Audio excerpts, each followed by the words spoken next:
Hello friends, welcome back to our channel. It's Rani vlogs. ఈరోజు నేను healthy రెసిపీతో మీ ముందుకు వచ్చేసిన అదేంటంటే రాగిపిండి డ్రై ఫ్రూట్ లడ్డు. సో ఇది ఎలా చేయాలో చూడబోయే ముందు మన ఛానల్ కనుక ఫస్ట్ టైం ఎవరైనా చూస్తుంటే ప్లీజ్ సబ్స్క్రైబ్ చేయండి, లైక్ చేయండి, షేర్ చేయండి. Thank you.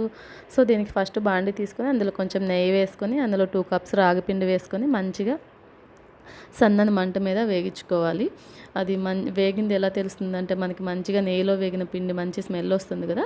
ఒక 10 మినిట్స్ పడుతుంది, 10 to 12 అలా.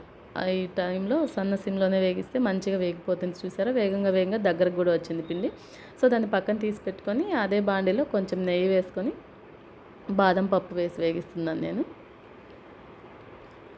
బాదం పప్పు కూడా మంచిగా వేగిన తర్వాత పక్కన పెట్టుకొని అదే బాండిలో ఇది జీడిపప్పు వేసుకొని వేగించుకోవాలి. ఈ జీడిపప్పు కూడా మంచిగా కలర్ వచ్చేలాగా వేగించుకొని ఆ తర్వాత ఇవి వాల్నట్స్ కూడా వేసాను. వాల్నట్స్ కూడా అంతే మంచిగా దూరగా వేగించుకోవాలి.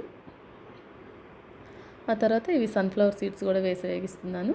సో నేనంతే ఈ 4 రకాల వేసాను నట్స్ అయితే. అదే బాండీలో కొంచెం బెల్లం కొంచెం అంటే ఆ కప్పుతో 1.5 కప్పు బెల్లం వేసి వాటర్ పోసి సిమ్లో పెట్టేశాను. ఈలోపు మనం వేగించి పెట్టుకున్నాం కదా, ఈ పప్పులన్నింటినీ కలిపి మిక్సీ పట్టుకుందాము. నేనైతే నా దగ్గర ఇవి ఉన్నాయి, ఇవి వేసాను. మీ ఇష్టం, మీ దగ్గర ఉన్న ఇంకొంచెం యాడ్ చేసుకోవచ్చు, లేదంటే ఓన్లీ పల్లీలైనా వేసుకొని చేసుకోవచ్చు, చాలా బాగుంటుంది. సో ఇలా మంచిగా మెత్తగా ఇలా మిక్సీ పట్టుకొని ఈ మిక్సీ పట్టుకున్న దాన్ని కూడా రాగి పిండిలో వేసుకొని ఈ రెండింటిని మంచిగా కలిపి పక్కన పెట్టుకోవాలి. ఈలోపు మనకి పాకం దగ్గరకు వచ్చేస్తుంది కదా, సిమ్లో పెట్టొచ్చాను అన్నాను కదా. సో చూసారా, అట్లా పాకం కొంచెం ఇట్లా తీగ పాకంలాగా వస్తే చాలు. దాన్ని స్ట్రైన్ చేస్తున్నాను. చూసారా ఎన్ని పుల్లలు అలా వచ్చాయో బెల్లంలో. అలా స్ట్రైన్ చేసిన దాన్ని ఇలా వచ్చింది అన్నట్టు పాకంలాగా. దాన్ని ఇంకా మనం ఆల్రెడీ కలిపి పెట్టుకున్నాం కదా రాగి పిండి, అది అందులో పోసుకొని కలుపుకోవాలి. నాకైతే ఈ పాకం సరిపోతుంది అనిపిస్తుంది. మీకు కావాలంటే కొంచెం పోసుకుంటే కలుపుకోండి. వేడిగా ఉంటుంది కాబట్టి నేను ఫస్ట్ గరిటెతో కలుపుతున్నాను. ఆ తర్వాత ఇంకా మంచిగా చేతితో కలుపుకొని అది ముద్ద అయ్యేంత వరకు వచ్చేలాగా కలుపుకోవాలి. చూస్తున్నారుగా, ఇది మంచిగా లడ్డు అవ్వడానికి రెడీగా ఉన్నట్టుగా కలిపాను. చూసారా ఎంత బాగుందో, చూడ్డానికి అసలు తింటే ఇంకెంత బాగుంటుందో కదా. సో ఇంకా పిండినంతా అలా ముద్దలు కట్టుకోవాలి.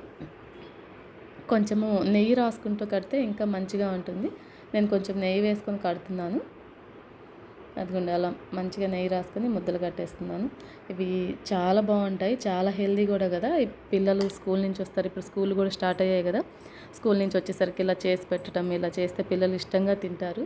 చాలా బాగుంటాయి. పిల్లలకే కదా, పెద్దవాళ్ళకి కూడా మంచిది. ఇది రాగిపిండి, ఇందులో నట్స్ ఉన్నాయి అన్నీ, చాలా మంచిది, హెల్దీ కూడా.